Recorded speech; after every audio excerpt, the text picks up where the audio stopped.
Hello good morning guys. मी घेतली परातामध्ये घातलं पाणी घातल्यानंतर मीठ घातलं आणि तेल टाकून असं जर तुम्ही केलं तर खाली अजिबात पीठ चिटकणार नाही कणिक मळायच्या वेळेस.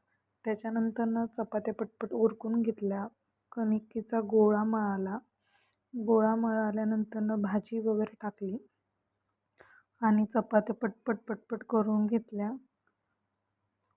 पीठ टाकल्यानंतर हे असं पाणी जेवढं लागेल तेवढं पाणी घ्यायचं आणि गोळा मळल्यानंतर अजिबात खाली पीठ राहणार नाही. बघा कसलंच खाली पीठ चिटकलेलं दिसणार नाही तुम्हाला. असं पीठ मळलं तर खूप छान होईल आणि तेल लावल्यानंतर पीठ कसलंच खाली चिटकत नाही अजिबात.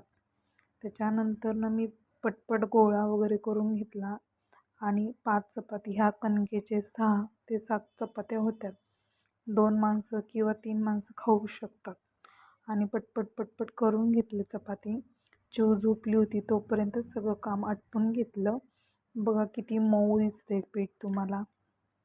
आता त्याचे चपात्या करून घेतल्या मी मस्तपैकी आणि चपात्या झाल्यानंतर तुम्हाला माझा व्हिडिओ कसा वाटतो आणि किती छान वाटतं आणि तुम्ही कुठल्या गावातून बघता मला हे कमेंट करून नक्की सांगा. माझ्या चॅनलला लाईक आणि सबस्क्राईब करा. ही जी घडी घालून घेतली मी आणि व्हिडिओ काढायला कोणी शूट करायला नव्हतं त्याच्यामुळे मीच करत होते. मग चपाती लाटली, तवा तापल्या का नाही बघितलं, त्याच्यावर थोडं तेल टाकलं, चपाती आपली फुगायला लागली आहे. बाय.